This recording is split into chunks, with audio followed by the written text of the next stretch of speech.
You're listening to Storage Nerds Podcast, where we unravel the best-kept secret of the real estate investing world, the storage industry. Join the grassroots guru in self-storage, Stacy Rossetti, in insightful discussions about finding, funding, and running these spaces, allowing you to yield the highest returns possible. Get your foot in the door on self-storage and discover how to properly purchase facilities, negotiate with sellers, and close the deal without worries. Start unpacking that investment wisdom with Stacy right now. Welcome. We're back. And I know a lot of you bought the course for the Black Friday sale. We had the course on sale for 75% off. And so a lot of you guys bought it, and I'm looking forward to working with you. And when you buy the course, for everybody that bought the course, you get a free strategy session with me. So make sure that you book those with me so that we can, now you can use that for like deal analysis, or you can use that to just get started if you want me to coach you, whatever you need help with. So, but just make sure that you keep that link so that you can spend some time with me. And then I can get you started, or I can run deal analysis. I get like email. I just got an email right before this that some like random person like emailed me a deal and was like, "Is this a good deal?" And I'm just like, I just write back and say, honestly, I can't just look at a deal and tell you if it's a good deal or not. Like, I need to be able to run deal analysis. I have to have all of the numbers, so you're more than welcome to set up a consult if you want. Or you can buy the course and, go through that and learn how to run deal analysis yourself. That's kind of what I wrote her. And I never heard back, of course. But so that's what we're going to do today is we're going to run deal analysis. We're going to talk about running the deal analysis and then all the ways that you can finance deals. Okay, so I have a deal here, one of my virtual assistants. So you guys all know, or hopefully if you don't know, I have 13 virtual assistants that work for me, and they do acquisitions, and I basically find facilities for students inside the coaching program. You can actually hire, one of my virtual assistants to find a facility for you and do all the work. And so I'm going to go over one of the deals that one of my students found. So we have a student. Let me see if one of my students is here, the one that we're going to go over. I don't see it right, but we have a student that lives in Las Vegas, and she wants to buy something like on the west side, right? So on the west coast, she wants to be either in Utah or Nevada. That's kind of where she wants to be. And so one of our virtual assistants is doing a fantastic job of like calling every storage facility in Nevada and Utah and seeing if anybody wants to sell within her parameters, right? And everybody has different parameters. We all have, we all have money or don't have money. We all have, different risk levels and things like that. And what we're learning is that Nevada and Utah, I don't know why. Y'all tell me the answer to this, because I have no idea why. Why does the West Coast think that like everything should be like way more expensive? I don't know. I feel like you can get such good deals like on the east side of the country, or maybe in the central side, but like when you start getting over to the west side, everything just gets so expensive. And the truth is they don't really make any more money than anybody else. It's just like, but everything's just so expensive. So I'm always been running numbers, and I'm thinking how, like with the thought that with the idea of what your price is as a seller, how would anybody, how does anybody make money? So finding a really good deal on the west side is very, very difficult. And yeah. Kevin says he's in Utah. So we're calling in Utah. We're calling in Nevada. Nevada, the funniest thing is that Nevada, actually, you guys tell me, how many storage facilities are there in the state of Nevada, right? If you guys, you can Google it if you want to, but there's really not a lot of storage facilities in the state of Nevada, right? So, my virtual assistants, I tell them, you can't start calling owners until you have a list of 300 storage facilities. And so Christian is my virtual assistant that was calling in Nevada. And we only found there's only 450 storage facilities in the state of Nevada. So there's really not a lot. And Nevada's just like a whole bunch of nothing anyways, right? Except for in the way north and in the south. But, there's only 400. And out of those 450, probably I would say not half, but I would say a little, like maybe a quarter. Yeah, a quarter of them would be, primary market, right? Because Nevada obviously is like Vegas. And we don't look at all in Vegas. Vegas is primary market. Vegas is like way too expensive, so, and we don't look in like Reno. So we're looking like, out in the smaller tertiary markets is what we're doing. That's what Christian's doing.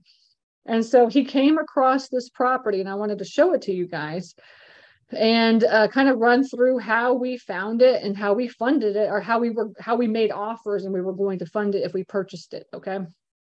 And then you guys can walk through the steps with me. So yeah, so let's go ahead and go through that property now. And what I'm gonna do is just share my screen and we'll pull the information up. And remember, I told you that Christian just makes, builds a list, and then he starts to call, and he's looking at his parameters are secondary and tertiary markets. That's where we look for our facilities. And then we just, and we do a lot of virtually driving for storage. All right. So virtually driving for storage, and then just seeing if there's any facilities that are not on Google Maps. Obviously we call on Google Maps as well too, but we look for facilities that are not on Google Maps. So let's try to look at this one that he found. And I want to go through the whole process of what we did.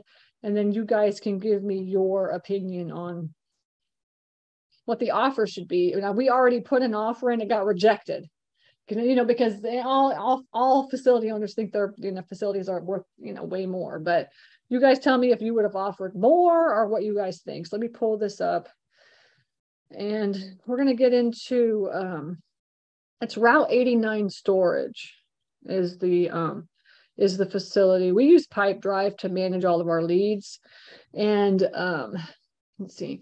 So let me pull up, and then I'm going to show you kind of our process as well too. So this is just our lead is in Pipedrive, and all the information you can see is on the left here.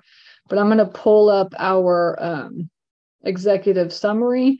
I'll pull up the Google Drive folder, and then I'm going to also pull up the Dell Analyzer. I think that's it, right? Yeah, this is it. Okay. Let me get that all ready for y'all. So we have it ready. Okay. Yeah, so it's Route 89 storage. I can't remember where it's at because I have like way too many storage facilities in my head. But now the process for us is to, once we find a facility, right, to build a Google Drive folder, and then inside the Google Drive folder is where we put all the information that we can possibly get, not only from the owner but also about the facility, and just put it into Google Drive. Okay, and so you can see here that we have inside the folder, we've got Regrid. I'll show you what Regrid is. Regrid is where you can find like boundaries and things like this. This is public data on the property. If nobody's heard of Regrid before, it's completely free to use Regrid for now they'll upgrade you. They'll try to upgrade you, but like what you really need, most of it is going to be free. And then we have pictures of the facility. We have the offer letter. We have maps of the facility, maps of where it's located, the executive summary, demographics, the Dell Analyzer, county info, and competition. Okay, so this is really what our folder looks like. This is everything that we need in order to make a decision on whether or not the deal is a good deal. Okay, so like I told you, I just got the email from somebody, some random person I didn't even know, and they just sent me over a facility and said, is this a good deal? You know, which happens all the time. It's kind of frustrating, actually. But the truth of the matter is, I can't just look at a deal and figure out if it's a good deal. You know, you have to actually run commercial deal analysis. Okay, now I'm going to show you how to do that. And commercial deal analysis means all of this right here. All of this, right? What are the demographics, right? What does, what is the information? What does the competition look like? What does the property report card look like? What are they, what are they paying in taxes? What does the land look like? This kind of stuff. You have to look at like so many different things. So I can't just, you can't, just know. I just don't know if it's a good deal or not. All right. You have to do deal analysis. Okay, good. So good. So let me get in here and kind of show you what it looks like, this deal here. Now, the way that I work with my virtual assistants is they put together what's called an executive summary, and I'm going to go over that here in just a minute. But I wanted to show you Regrid here and just kind of show you what it looks like. And they just do like snapshots is what they do of Regrid. All right, so here is the facility. I don't know if it's this facility. I can't remember. Yeah, I think, this is it. It's this facility. Or no, or maybe it's this facility. Let's see. I can't remember. It's like, oh yeah, it's this facility. Okay, so it's this facility right here. And so he took a snapshot and he let me know that this facility right here is competition. And obviously in competition, there's a lot of space for them to grow. Whereas on this one, you can see that there's no space to grow.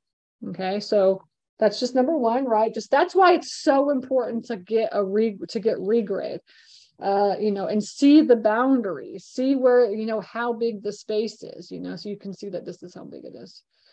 And okay, so there's that. And then let's do pictures of it. Let's take a look at this thing. Okay, so this is what it looks like. You can see Route 89 storage. And then it's all fenced in. There's a gate here. It looks like it's open. It's not electronic, right? So he probably comes over and opens it and then closes it at night. Or he never closes it. Who knows? There's like some little room. There's some little building. I mean, maybe this is an office or something here. I'm not sure. So pictures, tell a lot, right? So these probably are maybe 5x10s on the end, I'm guessing. These are, these look like little 5x10s. We can look at the Dell Analyzer and look at the numbers. This is what it looks like. Okay. There's a little opening right here as well. You can walk in. We have that too a lot on our facilities. Like you'll have a gate. You have a gate that kind of like move, you can open and close with, the keypad. And then we also have like this kind of a gate as well too, where you can, oh no, this is part of the gate where you can open and close. Okay, so it looks like you can roll this side as well too. On some of our facilities too, we have actual like gates where you can open the door and close it, just in case somebody gets like locked in or something like this, because every once in a while, like the gate will break and then somebody's like stuck in there or something, so that has happened before. All right, so it looks like there's a gate over here opening, and then there's another opening. There's a couple more openings over here, but that's really what it looks like right there. Okay. So pictures, and then we'll look at the maps. Now the map is like, where in the state is it located? So now I can see that here's in Provo. Provo obviously is like a super expensive area. And this is where this is at. I can't tell is it Gunson, or if anybody knows, y'all can put it in the chat. But this area right here, so it's kind of south. So I don't, y'all tell me, is this primary market, secondary, tertiary market? What do you guys think about this? Because I know that like Provo is like super primary area. And put into the chat what you think. But oh yeah, so Gunnison is the name of the town. Here's Gunnison, little tiny town. And there's Centerfield right here. So I guess there's like kind of two towns right next to each other. If anybody knows any information about this, let us know. And then here it is inside. So here's our facility here, and then here's the competition right here. Okay. And the demographics. So this is a 5-year, in 5-year periods, vintage 2020. latitude and longitude. Here's the demographics. Okay, here you could see that Centerfield has 1,335 people in it. It looks like it's a declining population. It's declining at negative 0.22 annually, and it's decreased by 0.45%, right? Which is the population is 1,341, right? Now you can see we also put the 3, 5, and 10 mile radius. So it's 5,000 within a 3 mile radius, there's 5,000 people.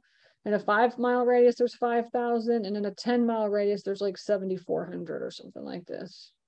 So would you consider this primary, secondary, or tertiary market? Especially in,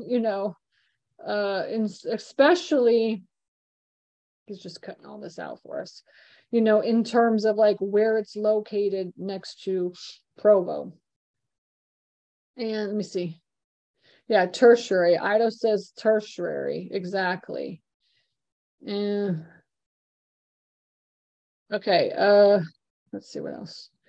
And then, okay, so we got demographics, and also it's a declining market. It is a declining market of 0.22%. Is that a lot? I mean, for 1,300 people, I guess, losing a person is a lot, right? And, here's the county information. I'll pull the Dell Analyzer up in a bit. The county information. So this is just this is like the property report card. So they're going in and just pulling this off of the county, the county website. This is the address. And then this is like the tax, the taxes, what they're paying and stuff. So they're paying on the value is $312,000. That's reasonable to me. Taxes in 21 and 22, they paid 3,600, and 2021 they paid like almost 3,900. So taxes went down. Right, so it's important to just look at all this.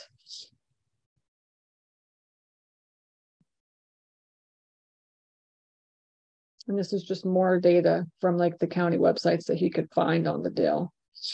Okay. Okay, so Sand Peak County is what he did. He just went in.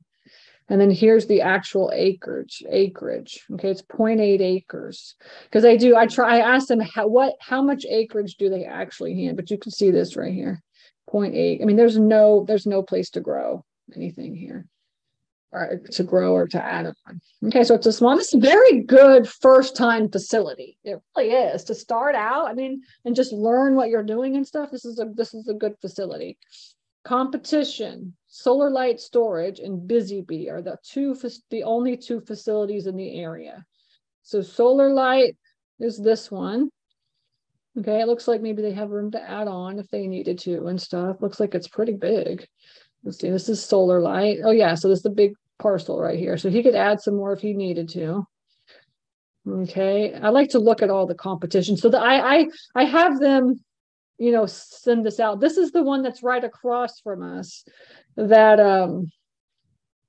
has that room to add on. So the fence is here, it's all gravel. This is what it looks like. Maybe there's a little office here. These are all 5x10s, right? Busy Bee is what this one's called. You can see, yeah, so that's it.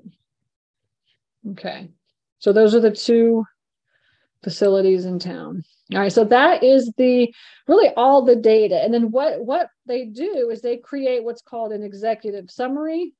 They put everything together into one page. And this is really used to give to the students. Actually, it's really for me because I want to be able to just open up the folder and look at one thing, look at everything really quick. And then I can get a good idea of the deal, just like instead of having to open up every single one of those folders. And so they create the executive summary. Now, if we pass it on to the student, then obviously this is for the student. And then if the student needs to raise money, then this is for the investor or the bank. This is really kind of like it's an executive summary about the deal, And if you're going to go to a bank, I mean, they're asking you for a business plan, executive summary. I mean, they're asking you for marketing plan, management plan. That's what they're asking you for. So this will be part of that is what it would be. Okay. And this is how Christian puts his together. And all my virtual assistants are completely different in how they do it. But I could see property. You could see the property taxes, insurance, monthly utilities, vacancy, monthly rate, and then asking price not mentioned. Okay. And then here's the unit mix. So this is all the information that we ask from the owner. This is what we ask them. The total number of units, there's 66, rentable square feet, 9620. So I mean, it's almost 10,000 square feet. I mean, that's a pretty good size facility, you know, it's on 0.74 acres. Okay. This is what it looks like. He's got a picture. He got all the pictures and put them in here. He's got all the regrid, the map views. He's got the demographics. He's got the regrid information. And he's got the acreage size.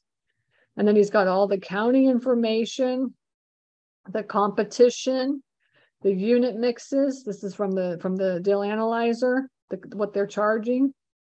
And you could see that he's charging, Route 89 is charging $30, $40, $50, $65, $90, $125, $95. So he's got a whole bunch of different sizes. And then we just compare those sizes to what the two facilities are. So they're at 30, 35, 50, 55, 65, 70, right? And then 90 and 125. So they're all basically at the same price. You can see that, right? By looking at the competition. So the question is, can you raise rates when you see something like this, right? Now I do take into factor that, every 9 months, 6 to 9 months, you're raising the rates by 5%, right? So this is like, gone are the days where you like wait 1 year to raise rates. Like you should be really like, we evaluate the competition every quarter.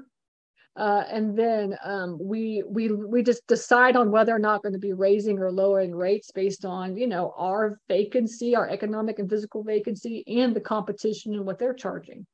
Right. So, you really need to be getting into the habit as a storage facility owner, looking at your numbers looking at your numbers in competition every quarter.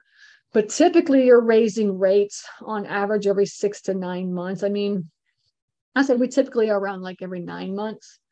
Now during the COVID time, obviously we raised rates like several times, but on average, like it's really like maybe every 9 months is what it is.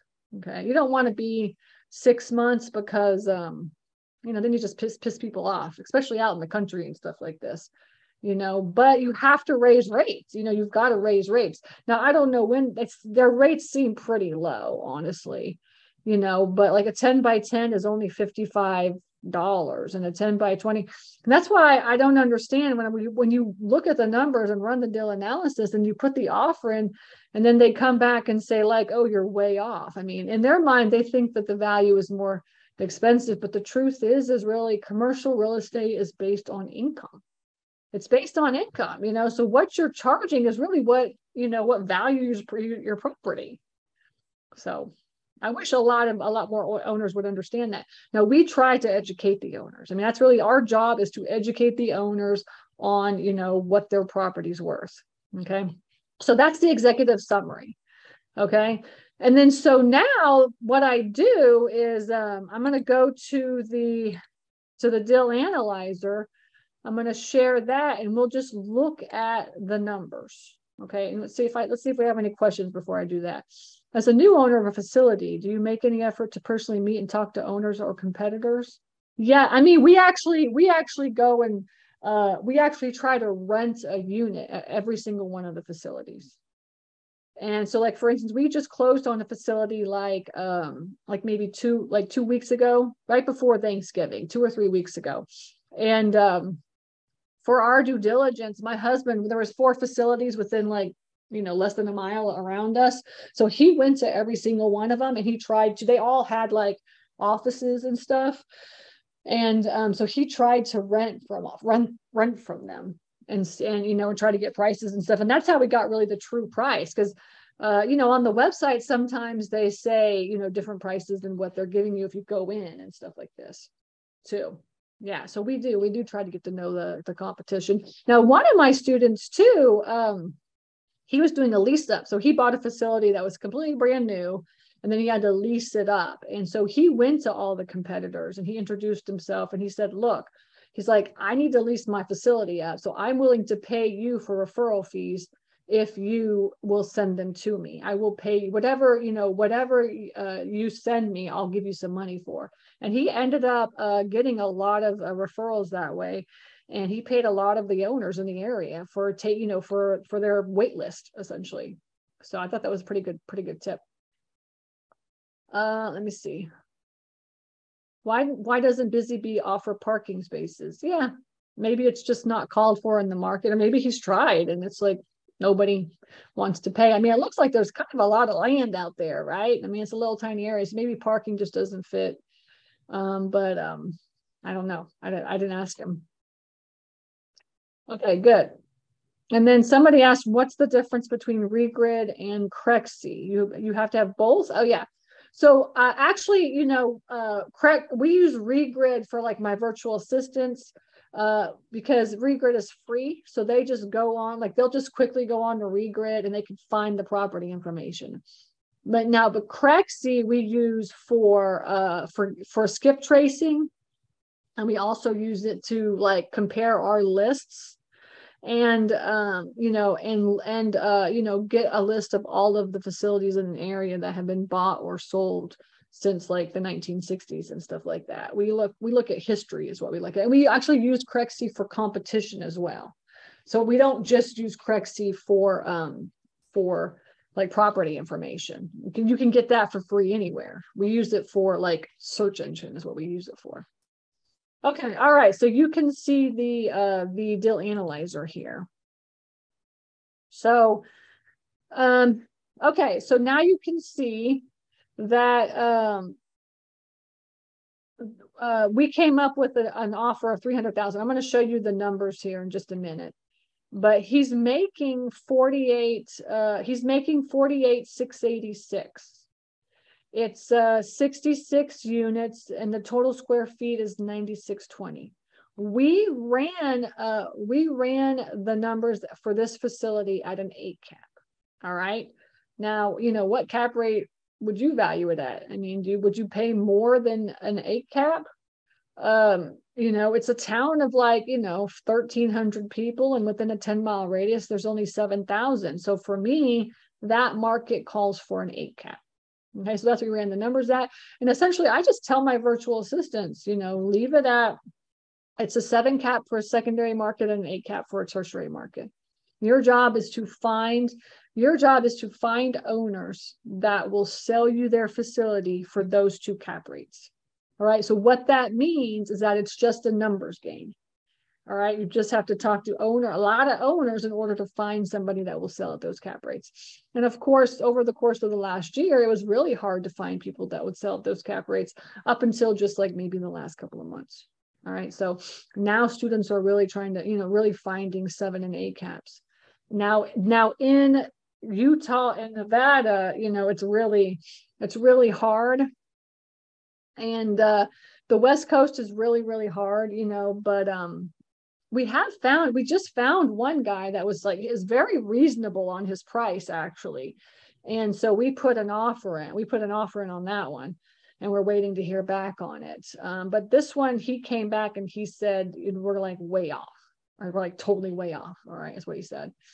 But, okay. So you can see that he's full, right? He's at 8%. And, so we didn't put any, any CapEx or anything, and there's not really anything that needs to get done. And, it's not going to cost a lot of money to close this. Property taxes are $3,000. We saw that. Utilities are really low. Insurance is $2,500. And then we have our property maintenance and staffing. Property maintenance is just the boots on the ground person. And then like any type of maintenance that needs to get done on the gates or something like that. And then staffing is like the person that answers the phone every single month, right? Now you may be the person that answers the phone every single month. So you would just put like, 0 on this, or, a couple hundred, maybe a couple $100 or something. But we have somebody that answers our phone, and our students, especially this student, they would have somebody answering the phone because they have a full-time job. So you have to make sure you calculate that if you need those expenses, right? Now, you don't want to go off of the owner's expenses. You want to go off of your expenses, right? I mean, a lot of people are just so concerned about what the owner is spending. But the truth is that it's really what you're spending is what you should be looking at. What is it going to cost you to run the facility? Right? This is kind of this is our numbers. We run our numbers at 38%. Which is really high, honestly, but just gives us a buffer, it gives us that buffer. A lot of students will lower the rate, say, okay, this is a small facility and I think I can run it for a little bit less, but like us personally, we have, overhead and stuff. So we run our numbers at 38%. And then there's the software plus the merchant fees, the marketing, and then a mortgage if you had a mortgage. And we'll get into that here in just a second. And so as you can see, just by putting the info into this page putting your inputs in on the info page, if you bought it at $300,000, you would be at a 1.38 DSR, right? And, and that's what you want to be. You want to be at a 1.3 if you're going to get bank financing. Right. And so that's one of the things that we tell our students and we tell the owners is like, look, you want us to get finance? Guess what? All banks are asking for more money down and there's like super high interest rate. So in order for the numbers to work, that's the number. This is the number that's going to work based on the information that you gave us. And so, some people are just like, they're just not, they don't want to lower their price that low just to compensate for like interest rates and things like that. But I mean, that's just how the world is right now. It's like super high interest rates. You got to compensate for that. Now on this Dell Analyzer, you can see that there are 4 different ways to run numbers. Actually, there's 5. There's the cash offer, there's 3 owner financing offers, and then there's a bank or private financing offer. And we'll get into that in just a minute, but on this Dell Analyzer, we can toggle, if I was going to pay cash, what does the numbers look like versus if we were going to do owner financing. We always make owner financing offers just because, we want to educate the owner on, all the different options that are out there for them. All right. Okay. So, and let me see. So now the financing inputs are where you're going to run the numbers and try to get the numbers to be at a 10% cash on cash return or higher. So we are always like, essentially we need, like for bank financing, we need a 1.3 DSR and we need like 10% cash on cash return. And that for us is like a good deal. Okay. Now for you could figure out what your good deal is, but for us, that's kind of what we look at. All right. So let's go back to the bank financing and put it now, whatever one that you put it, whatever one of these that you put it on is the numbers, is what the number's going to come out to. But yeah. So, so we came up with, as you can see, with all those inputs on the first tab, $300,000 is a 10%, it's a 9.49% cash on cash return. All right, 9.49%. It's almost close to 10%, right? So we're shooting for 10% is what we're doing. Now you could change your cap rate. You could change your cash on cash to be whatever number that you want here. You could say, no, I want 20% cash on cash return. And it's like, okay, that'll change the numbers. If I put 20% here, then that would change all the numbers, change your outputs and things like that. But we'll just keep it here at the 10% and then we'll keep moving forward. So and then we also, so the way that I run my numbers, just so everybody kind of has an idea, is we start with the cash on cash return and try to get as close to 10% as we can. And then we move over to the bank financing and we're running our numbers, as you can see, at 25% down and 7% interest. All right, 25% down and 7% interest, a 10-year balloon amortized over 20 years. Okay. And that's kind of how we come up with our bank financing terms. And that came, as you can see, at 300,000, you're getting a 10% cash on cash return with these. Now you may get an SBA loan, right? We could always get an SBA loan and put it at 15%. Now, if you don't put, as you can see, it goes red because, you're not, it goes red. So, but basically this down payment is like super important. How much money can you put down?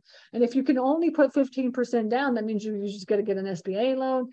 And then you need to find a lender that will lend on that based on these terms. Okay. And so you could see, and then you'll just say like, okay, now when I close on my facility, what is my interest rate going to be? Is it going to be 7%? I don't know. If I'm going to close on this, let's say SBA takes forever to close too. It takes like 120 days. So like if I'm going to close on this in like 4 months, are we still going to be at 7%? Or do you think we're going to be at 8%? Right. And so you would run the numbers like that. So you want to make sure that you're always thinking ahead to what the interest rate's going to be, not now, but when you close. Now, like if you have experience and you want to get an SBA loan, they could probably do 10%. I could go and get an SBA loan with 10% down. And, and then my interest rate would be good as well, too, because I have experience. But like, if you don't have any experience, then run your numbers for an SBA loan at 15% and a conventional loan at 25%. Right. And it may be 8% for, a conventional loan because banks are just being ultra conservative right now. So it's somewhere between 7 and 8. Maybe it's at 6.5, in 4 months. Maybe like, the Fed pivots and like, everything looks great. But I would kind of be as conservative as possible for right now. Okay. And then as you can see here, and so what we tried to do is what we offered for the owner financing terms. See, the bank financing terms, you have to get that 1.33 DSR. Now, some banks are okay with maybe 1.2, but you want to get between 1.2 to 1.3 DSR is really what you want to get if you're doing the bank financing, right? Owner financing is different. Who cares about the DSR, right? So basically a lot of times we'll entice the owner with higher offers for owner financing. So you can see here we came in at 350,000 and we did 10, 15, and 20% down and we always do less interest rate, more money down, more interest rate, less money down. That's kind of how we do it. And obviously this is in red. So you can see that the mortgage must be less than $2,000 a month. The actual cash on cash is 12%. So at $350,000, your cash on cash is a little bit over 10%, right? If you can do. So that's why we kind of pushed it. We pushed the numbers a little bit is what we did. Okay. So, and that's how we come up with the owner finance terms. Our typical terms are 10-year balloons amortized over 20 years, right? And then we can show the owner that we're going to be coming up with like, $30,000, $50,000, $70,000 down payment. And then they'll get a monthly payment of, anywhere from $1,700 to $2,000 a month, depending on what they do. And these are always negotiable. And we put that into the offer letter as well, too. Like we're just showing you like some terms here. And, we could just run any numbers really. There's a million different ways to run this. Now, the question is, would you pay more for this deal? Because the owner is saying that this is like far from what the offer should be, that the offer is, too low, way too low, and we're way off. All right.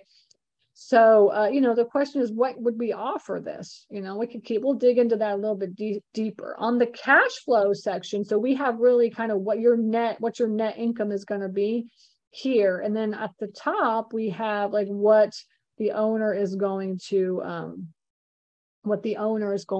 get, right? So the net amount to the owner, basically what we're showing. This section right here is what comes onto the magic letter. Right, so we're showing the purchase price, the monthly payment, the interest rate, the term of the loan, the down payment, the total interest paid, and then the net to the owner, which is basically the purchase price plus the interest. All right, so we're showing that to the owner in our offer letter. And then the valuation is basically what's your gross monthly income minus your operating expenses, which equals your NOI, right? Minus your mortgage payments. And that comes out to your net monthly income, which is your cash on cash return. So that's what we're looking at here. So as you can see at 300,000 to 350,000, everything is in the green and we like green, right? So obviously on the cash, it's a little bit less than 10%, but for the most part, that's why we put the offer in at $300,000 or $350,000, is because it's over 10% cash on cash return. Now we could maybe go up on this, right? Really based on kind of what the competition is doing and the prices and holding on to this and the banks and things like that. But that's what we look at. That's what the offer is. Now, here is where we put the unit mix in. You can see that. You can see that he's got the 6x10s, the 7x10s, 10x10s, 10x15s, 10x20s, 10x30s, and 12x20s. All right, so you can see this is basically what his facility looks like, and this is what he's charging. His current rate right now, okay, is at 45 cents, right? And then just notice that we're putting also in the competition's rates for the same exact units. So on the competition tab, we put Busy Bee and Solar Light in. And then this tab right here, it just basically auto-populates to this tab. And then this is here where we have, this is Route 39. This is the prices for all the units that they have. Now, obviously, Busy Bee does not have 7x10s or 10x30s or 12x20s, so we can't compare those, right? So we just leave those here, right? We leave those here. And then the other ones we compare and get the average. And so because of that, you can see the average price per square foot is right here, and the average unit is right here. These numbers right here auto-populate back into our unit mix tab. And so you can see that the competition is at 45 cents a square foot, and we are also at 45 cents a square foot. So there's really no room to add, increase prices, right?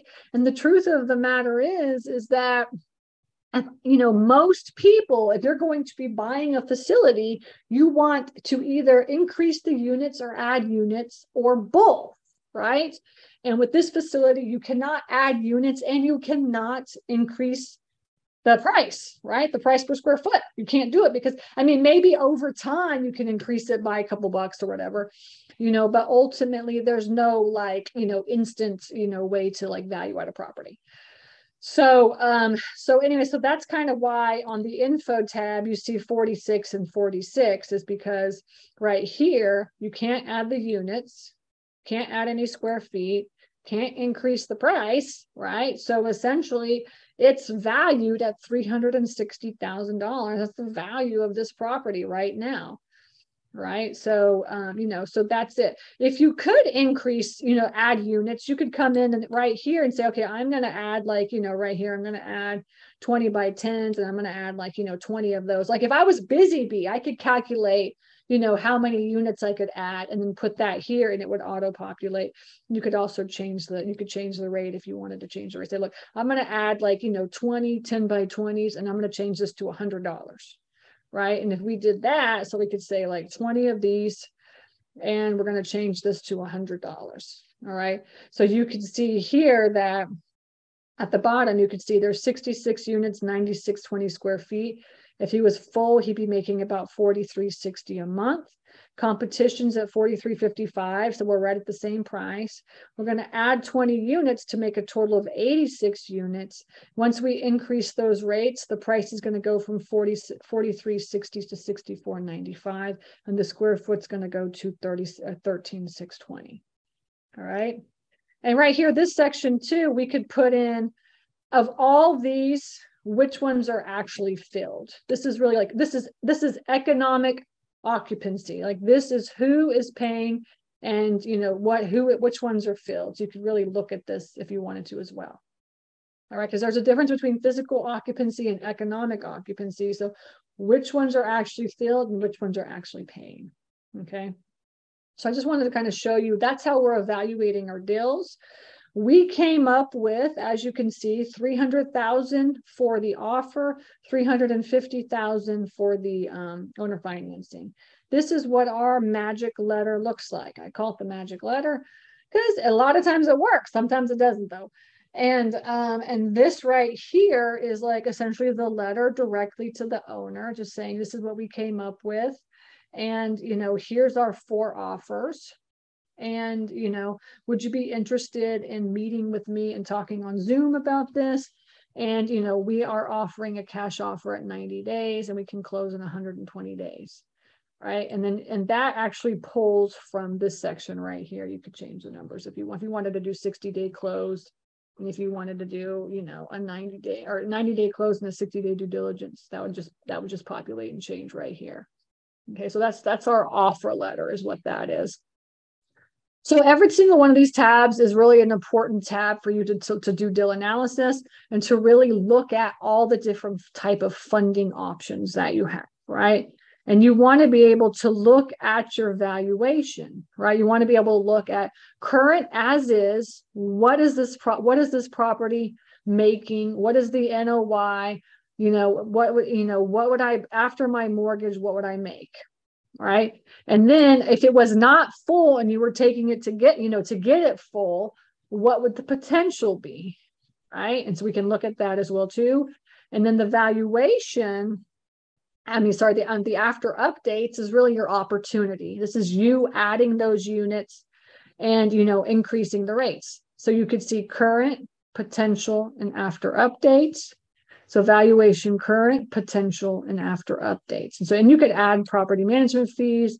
You could add your income, so this is kind of how we look at it. And you see the debt service ratio and what it looks like, and then you could change it to any one of the, if let's just say that we could do owner finance options, you'll see that now the debt service ratio is 0.4.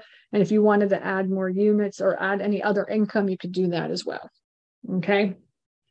So overall, that is how we're using our deal analyzer, and that is that's how we do deal analysis. And so I just wanted to show y'all that and let you guys know. Now, what do you guys think about this deal? Would you offer more? That is what I would like to know while I'm answering the questions. Okay. And yeah, so I'm going to answer some questions. And then also, just so everybody knows that anybody that bought the course, I offered for you to buy my deal analyzer as well too, but only to those that have access to the course get my deal analyzer.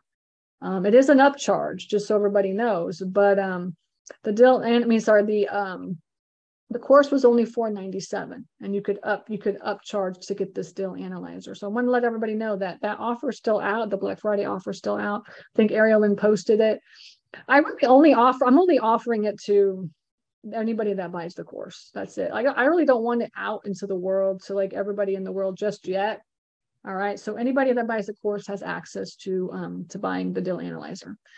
Okay. So what's the typical multiple of revenue for an offer? What's the typical multiple of revenue? I don't know what that means. So explain that a little bit more. Okay, so I have an idea. Okay. And what's the difference between the potential and after updates? So there's current, potential, and after updates. Current's like as is. Potential is if the property is not full. If it's like 50% or 75% full and you have to get it to 90%, then it would be from taking it from the 75% to the 90%, right? What do you have to do to just get it to be full, right? So the goal is you want to be 90 to 92% occupied. Okay. That's the difference. Questions. Is the deal analyzer show the same deal analyzer comes over? Yeah.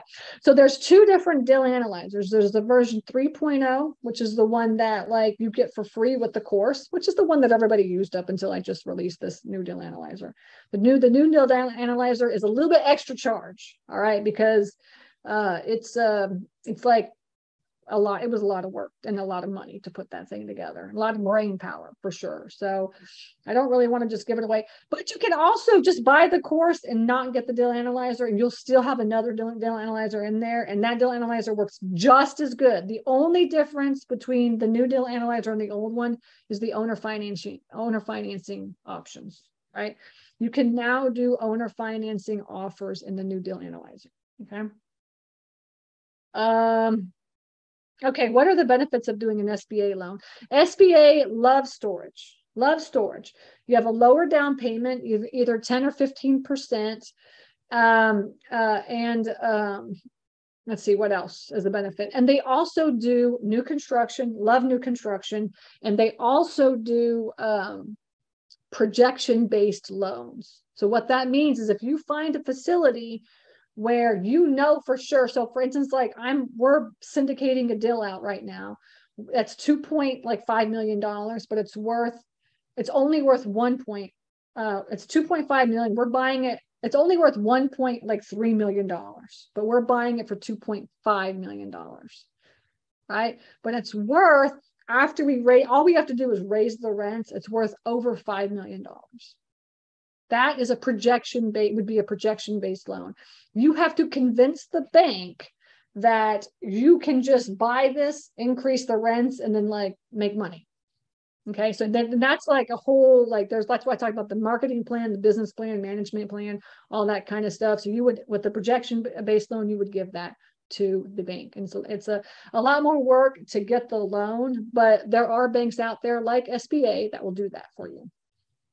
Okay. Do your people who answer phones, your in-house employees? Okay, so we have 1,300 doors. All right, so we're vertically integrated. And so we manage everything ourselves, all right, because that's like the best way and the cheapest way to do everything. But there are like companies out there that just do, they're like call centers, and they'll do like the phones for you as well. So a couple $100 a month, like typically $300, $400 a month, something like that, okay. Correxty, if you are interested in Correxty, please email us at questions@stacyrossetti.com and let me introduce you to Grant, because Grant is my contact, and I get I personally, anybody that comes through me will get like $50 off. Typically it's $150 a month. And if you come through me, it's $100 a month. Okay. So make sure that you come through me. All right, is what I'm saying. So email me, email us, and then Ariel or I will introduce you to Grant. Okay. And get you that special discount. I apologize if you're answering this. Do you factor the depreciation when analyzing facilities? Yeah. So on in our fund, we definitely are doing like cost seg and like bonus depreciation, accelerated depreciation, and all this. Okay, because that's what our investors want. Okay. But for me personally, all of my personal facilities, we have not done any like bonus depreciation. We have not taken any bonus depreciation. Why? Because we are only holding our properties for 3 to 5 years. That's it. We do not hold on to our properties longer than that. And the reason why, honestly, is because you really don't need to. You can make just as much money in 5 years on a property than you can in like 15 or 20 years nowadays, right? Because there's so much appreciation, and I want to be able to just basically, what we do is we flip facilities. We buy them, we stabilize them, we hold on to them for 3 to 5 years, and then we 1031 exchange them into something else, sell them, and do that. Okay. Now there's nothing wrong with buying and holding and just holding on to properties as well. You can totally do this. And I've just learned and saw from my students that you can make just as much money, not, maybe not just as much over the course 10 or 15 or 20 years, but you can make quite a bit of money by just 1031 exchanging out after 5 years. And I just don't want to take that cut on the back end. I don't want to pay all that money back. I want to I know how much money when I sell my property, I'm going to make. And I like that.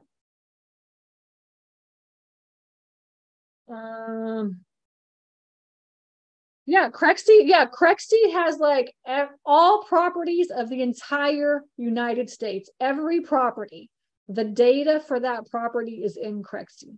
It's right at your fingertips. I'm telling you, super powerful, super powerful. Highly recommend that you get Correxty. Okay. Okay, good. A couple of people have asked me about Canada, and I don't really specifically talk about Canada in my courses, but the truth is I really don't think it's much different than the United States. I mean, essentially there's primary, secondary, and tertiary markets. You're going to have to learn where those markets are. I teach going directly to the owner. So I don't have you looking on Correxty. I don't have you looking on, LoopNet or anything like that. You go directly to the owner, you get the information from the owner, and then you put it into the Dell Analyzer and you run the Dell analysis. Okay. So that's how I teach it. And really, I think that strategy is like just a basic strategy. You need to learn how to find properties and run deal analysis. And then you need to know where to, how to purchase them and put all the different ways that you can purchase your facilities. And then on the back end, obviously management. That's all in the course, everything. It's the same concepts if it's going to be here or in Canada, same concepts. But maybe the prices are different. Maybe the cap rates are different. Markets are different. It's a different market. That's really kind of the difference. Crazy, yeah, how California is crazy. Correxty is Correxty. Good. Everybody's doing Correxty. Crexi.com. Correxty.com. It'll be more expensive to go there than through us, but you can do that if you want. Going back to the example, and also I'm going to get him eventually. I'm going to get Grant to come on and do like a demo as well too. We're trying to work all that out right now. Going back to the example discussed, would the inability to raise prices in no room? Yes. So that's the question of the day before I jump off and go to my pitch is for the fund is that would y'all pay more than this? Would y'all pay more? We offer $300,000 to $350,000. Would anybody pay more than that? Are you willing to pay more money? Are you willing to buy it at a different cap rate? We ran our numbers at an 8 cap. Maybe you'd be okay with going to a 7 cap. Maybe you'd be able to pay more. You're okay with paying more because it's the West Coast and maybe it's more expensive. The owner told us that we were like far apart on our offers. He's like, there's no need to talk anymore. You're wasting my time. We're way too far apart. And I'm thinking, what does he think this thing is valued at? I have no idea, but I wouldn't pay, I don't know, 400, 500,000. I wouldn't pay that much money for sure. I mean, it's making $48,000, so, but the thing is that it's at a 45 cent per square foot rate. I mean, if the opportunity was that it was because like the national average is 88 cents a square foot for a 10 by 10. And yet they're at like 45 cents. So, and I don't understand, why they're not that high, but all three of the competitors are at the same price. Maybe everybody's just getting a really good deal. Maybe it's just super low income. Maybe everybody knows everybody in the city. So you can't be the bad guy, which happens quite often. So there's a lot of factors. Like, do you want to be the bad guy that comes in and says like, no, I'm raising my rates? And then of course they could just go to the competitors. I mean, so you just have to think about things like that, Like we bought a facility where he was charging $20 for a 10 by 10. $20 a month is what they were charging. And he should have been charging $100 a month because that's what the market calls for. And actually everybody in the area was charging $100, but him. He had that facility for 15 years and he had never raised the rates. That's a good deal. So my personal opinion is that it's a numbers game and you have to call, talk to owners, get out there, look at facilities, put offers in, and you have to just know that it's not going to take 1, 2, 5, or 10 times to find something. It's going to take 50 times or 100 times or 200 times to find a really good deal like that. Okay. All right. I'm going to hop off to my pitch. If anybody's interested in investing in the fund, it's called the Self-Storage Fund of America. You have to be an accredited investor. But very, very good way to make passive income. And I will see you there. It's stacyrossetti.com/fund. And I'll see you, I'll see you. Oh yeah. And don't forget to get my course. It's $497 right now. And that's going to be ending here in the next couple of days. Okay. All right. Take care. Thank you for joining us for this episode of Storage Nerds. Hope this informative conversation inspired you to go out there and jump into this highly profitable business venture that people rarely talk about. Get more tips on storage space investing at www.stacyrossetti.com. Don't forget to subscribe to the show and leave a rating. Together, let's build that thriving passive income one storage space at a time. Until next time.